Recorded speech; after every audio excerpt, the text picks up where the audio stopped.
sejahtera Bapak, Ibu, dan saudara-saudari yang dikasihi Tuhan Yesus Kristus. Mari kita puji Tuhan hari ini sebelum kita mendengarkan firman-Nya. Mari kita bernyanyi.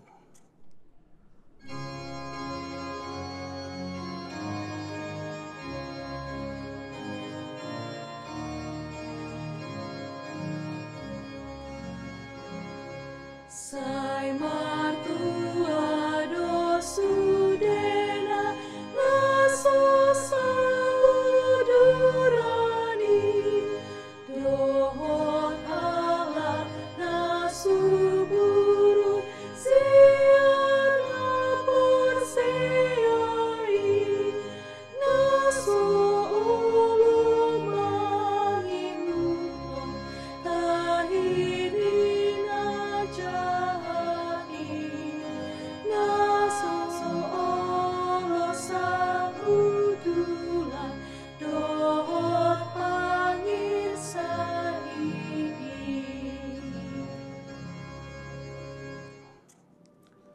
Kasih karunia dan damai sejahtera yang dari Allah Bapa yang menyertai saudara-saudari sekalian. Amin.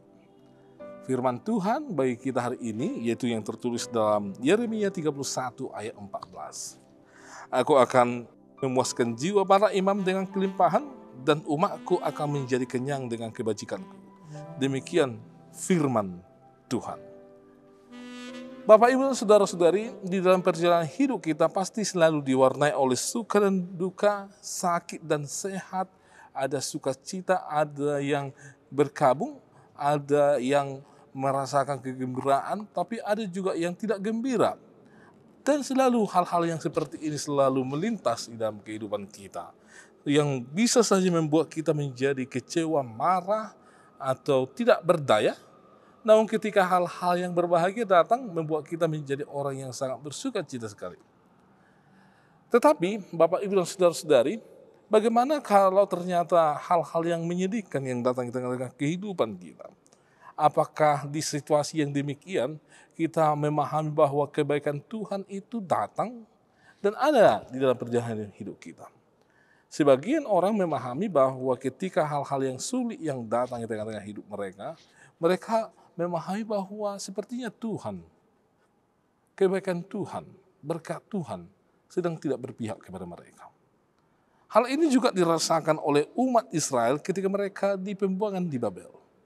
Ada begitu banyak orang yang menjadi kecewa melihat Tuhan, ada begitu banyak orang yang meninggalkan Tuhan dan tidak mau lagi berdoa, bahkan menyebut nama Tuhan Allah pada waktu itu karena mereka terbuang dan ditindas di Babel pada waktu itu.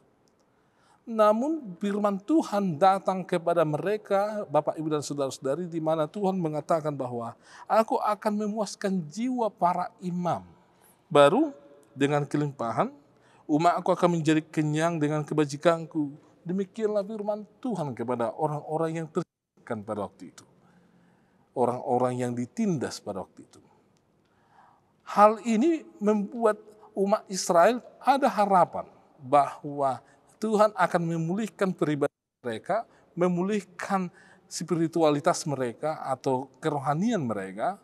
Di samping itu juga Tuhan akan memuaskan, memulihkan keadaan fisik mereka, kebutuhan jasmani mereka. Jadi yang pertama yang Tuhan ingin kendalikan, ingin pulihkan, yaitu masalah kerohanian dari umat Israel dengan memulihkan, memuaskan para imam dengan kelimpahan. Yang artinya Bapak, Ibu, dan saudara-saudari, jika Tuhan telah memulihkan Israel, memulihkan imam, itu artinya bahwa para imam sudah punya kesempatan untuk mengajar di bait Allah, untuk melakukan pelayanan di bait Allah, di mana tidak ada gangguan dari yang lain, di mana tidak ada orang yang menghambati mereka untuk terhubung dengan Allah pada waktu itu. Sama halnya dengan kita, Bapak, Ibu, dan saudara-saudari, Tuhan juga berhak untuk memulihkan kita, tapi Tuhan tidak hanya memulihkan kita dari segi fisiknya saja, hal-hal yang jasmani saja. Yang pertama ingin dipulihkan dari kehidupan kita apabila kita datang kepada Tuhan Allah, hal yang berbau rohani. Sehingga kita datang kepada Tuhan, memuji Tuhan, dan mensyukuri apa yang Tuhan anugerahkan. Itu yang pertama dipulihkan. Kemudian yang berikutnya adalah Tuhan akan memulihkan, memberikan kekenyangan dan kebajikan ke tengah-tengah bangsa Israel pada waktu itu.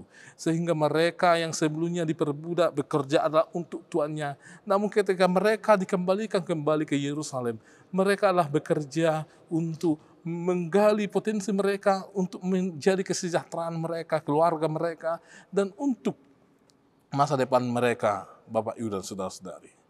Di tengah-tengah hidup kita juga, apabila Tuhan bekerja, kita memohon kepada Tuhan. Tadi Tuhan tidak hanya memulihkan hal-hal spiritual kita, tapi Tuhan juga akan memulihkan kondisi keadaan fisik kita, Bapak Ibu dan saudara-saudari. Apakah itu masalah perekonomian, apakah itu masalah hubungan keluarga, masalah hubungan kita dengan sesama kita, dengan lain. Tuhan berkuasa untuk memulihkan itu.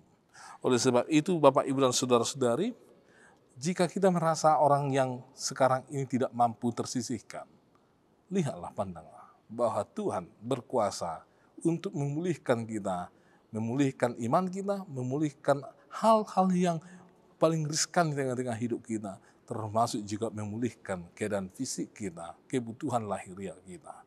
Datanglah kepada Tuhan, karena Dia adalah Tuhan yang peduli dan Tuhan yang selalu berpihak kepada orang-orang yang tersisihkan.